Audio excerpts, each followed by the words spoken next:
Uzun tırnaklara veda edebilirsiniz kızlar. Optometri. Çağatay Gülümser'i takip etsinler. Şu ana kadar en güzel yorum bence.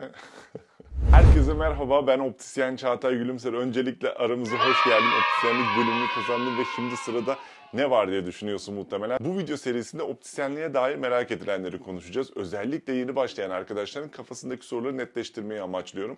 İlk bölümde optisyenliğin gerçekte ne olduğunu, Türkiye'de optik sektörünün durumunu, sınavsız geçişin etkilerini ve optometri tartışmalarını ele alacağız. Ama öncesinde Instagram sayfamda göz doktoru, optisyen, optik mağaza sahibiyle gözlük camı ve çerçeve üreticilerinden optisyenlik bölümünü kazananlara yönelik tavsiyelerini istedim. İlk olarak bu tavsiyeleri yorumsuz bir şekilde sizlerle paylaşacağım.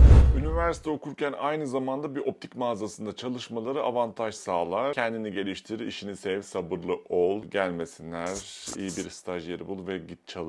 Kurumsal yerlerde meslek öğrenmeleri mümkün değil. Optiklerde çalışsınlar. Sabır gerektiren bir meslek, tahammül seviyesi yüksek olmalı. Geleceğin için bu durumu tekrar gözden geçir. Okula gitsinler, sadece diplomayı alıp gelmesinler. Okul döneminde de muhakkak bir işletmede çalışsınlar. Teorik ve mutfak kısmı çok farklı. İletişim becerilerini geliştirsinler. İşini severek yap. Bir sağlıkçısın, unutma bunu. Uzun tırnaklara veda edebilirsiniz kızlar. Çağatay Gülümser'i takip etsinler. Şu ana kadar en güzel yorum bence. Genel olarak yorumlar bunlar. Değerlendirmek size kalmış. Optisyenlik nedir ne değildir? Optisyenlik görme sağlığında kritik bir köprü görevi gören, gerçekten derin bilgi ve hassasiyet gerektiren bir meslektir. Optisyenlik basit bir gözlük seçimi değildir. Optisyenlik yasal olarak tanımlanmış bir sağlık meslek grubu mensubudur. Optisyenlik sadece satış danışmanlığı değildir. Optisyenlik göz hekimi tarafından reçete edilen görme kusurlarını gidermeye yönelik optik ürünlerin kişiye özel ihtiyaçlara göre hazırlanması ve uygunluğunu sağlamakla sorumlu bir sağlık teknikeridir. Optisyenlik yalnızca ticari bir faaliyet değildir. Optisyenlik halk sağlığını doğrudan ilgilendiren profesyonel bir hizmettir. Çok uzun bir süre boyunca meslek liselerinden mezun olan öğrenciler sınavsız geçiş ile üniversitelerin optisyenlik programlarına doğrudan yerleşebiliyordu. Yani siz 500 tam puan yapın, sınavsız geçiş önceliği olduğu için herhangi bir öğrenci ya da sektör çalışanı bu programlara yerleşemiyordu. İnönü Üniversitesi YÖK'e başvurdu ve 2013-2014 eğitim sezonuyla birlikte sınavsız geçiş tamamen kalktı. Ben o dönemde 2. sınıfa gidiyordum. Yüksekokullar genellikle fakültelere göre daha az öğrenci barındırıyor. Bu yüzden herkes birbirini tanıyor. 1. sınıfları ziyarete gittiğimizde yaşça büyük doçentler, yüksek lisans mezunları, emekliler, hatta bir kadın doğum uzmanı bile vardı. Emekliliğinde butik dükkan açmak istiyormuş. Yani ne demek istiyorum? Sınavsız geçişin kalkmasıyla öğrenci profili tamamen değişti ama bu değişim daha iyi mi oldu yoksa daha mı kötü oldu? Bu hala sektörde tartışılan bir konu. Hal böyle olunca özel üniversiteler optisyenlik diplomalarını çok daha kolay vermeye başladı. Bu da uzun vadede optisyene olan talebin azalmasına yol açtı. Birçok işveren mesul müdür olarak çalıştırdığı optisyenlere amiyane tabirle yol verdi. Ya kızını okuttu, ya eşini, ya da kendi okudu. Çünkü her şey arz talep meselesi. Eskiden optisyenlere asgari ücretin 4-5 katı maaş verilir, kira ve diğer giderleri karşılanırdı. Ama artık yeni başlayan bir optisyen çoğu yerde asgari ücretle işe başlıyor.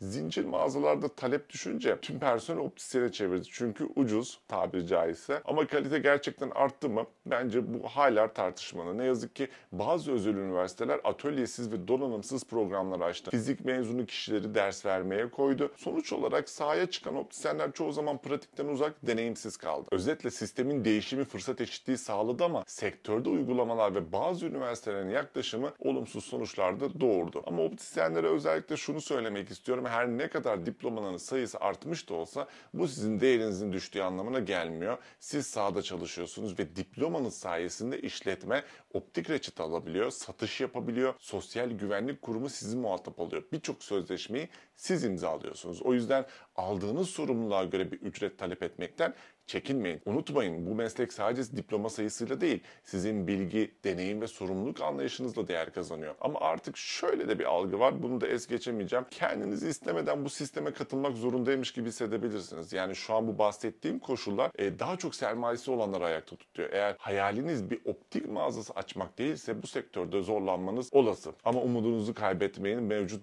durum bu ama seçenekleriniz tamamen bitmiş değil. Kısıtlı sayıda kamuya atanma seçeneği için mücadele mücadele edebilirsiniz ya da kendi optik mağazanızı açabilirsiniz. Ancak mesul müdür olarak çalışmak özellikle yeni başlayanlar için zorlayıcı bir süreç olabilir. Tabii bu herkes için aynı şekilde geçerli değil. Bazıları bu zorlukları daha az hissedebilir. Sonuçta karar tamamen sizin. Optometri. Yani hayır, optisyenlerin reçete yazma etkisi yok. Göz sağlığı profesyoneller arasında rolleri iyi bilmek gerekiyor. Türkiye'de göz sağlığı alanında görev yapan iki temel branş var. Biri göz hekimi yani oftalmolog, diğeri ise biz optisyenler. Bu iki branşın uyum içinde çalışması çok önemli. Yurt dışında ise durumlar biraz daha farklı. Oftalmolog ve optisyen dışında optometrist diye bir meslek unvanı var.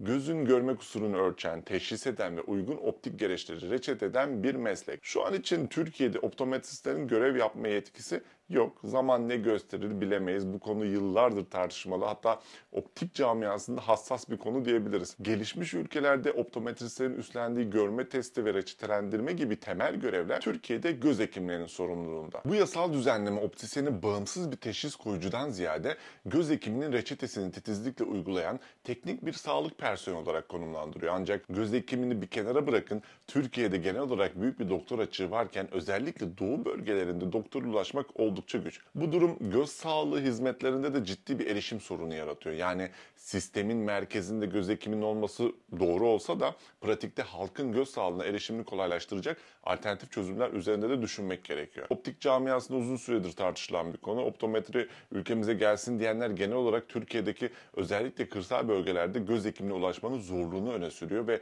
optometristlerin görme kusurlarını ölçerek ve gözlük veya kontak lens reçetesi yazarak bu açığı kapatabileceklerini düşünüyorlar. Ki teorikte benim de savunduğum bir nokta bu. Diğer savunulan şey ise gelişmiş ülkelerde oturmuş bir sistem var. Neye göre, kime göre tabii diyebilirsiniz. Doktor teşhis ve tedaviye odaklanır, optometrist de görme kusurlarına. Bu iş bölümü hem doktorun yükünü hafifletiyor hem de hastaların erişimini kolaylaştırıyor. Bir diğer argüman ise teknolojik gelişmeler. Optometristler bu sayede kırma kusuru ölçmekten öte halk sağlığında erken teşhis ve önleyici rol de üstlenebiliyor. Evet, bunlar teorikte çok mantıklı ve halk sağlığının merkezi alan yaklaşımlar, ancak burası Türkiye. Bu uygulama tam olarak nasıl işler, kime yarar ya da neleri götürür bilemeyiz. Optometrinin gelmemesi gerektiğini savunanlar ise Türkiye'de yetki karmaşası ve sorumluluk çatışması yaratacağını düşünüyor.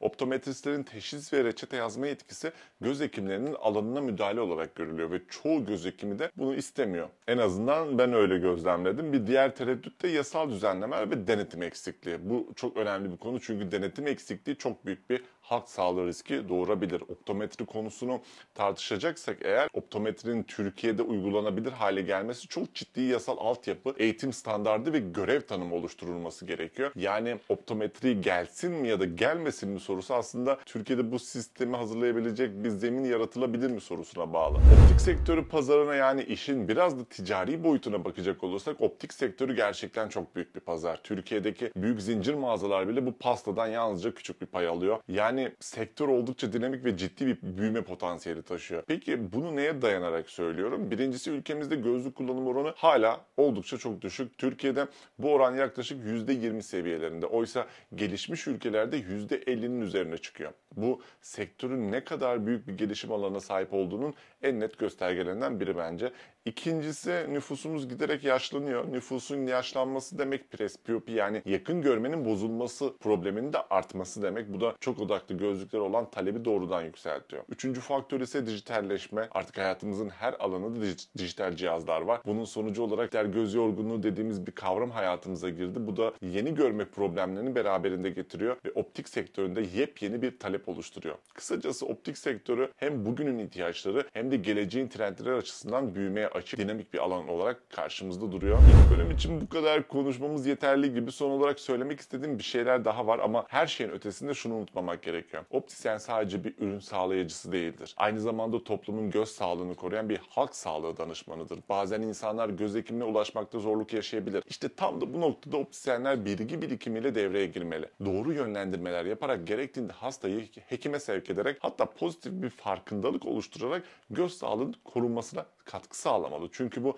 mesleki sorumluluğumuzun en temel parçası. Sonuç olarak bir optisyen bir ürün satıcısından çok daha fazlası olduğunu kanıtlamak zorunda. Bizler sadece gözlük camı veya çerçeve seçtiren kişiler değiliz. Olmamalıyız da. Biz göz sağlığı zincirinin vazgeçilmez bir halkasıyız. Sürekli düşünen, araştıran, kendini geliştiren bir sağlık profesyoneli olmalıyız. Çünkü optisyen hem bugünün hem de yarının görme sorunlarına çözüm üreten, teknolojiyle iç içe çalışan bir meslek. Ve inanıyorum ki gelecekte optisyenler sağlık ekibinin en güçlü parçalarından biri olarak daha da önem kazanacak. Bunu bütün kalbimle diliyorum. Hepinizi çok seviyorum. Bir sonraki videoda görüşmek üzere. Kendinize çok iyi bakın. Gözlerinize çok iyi bakın.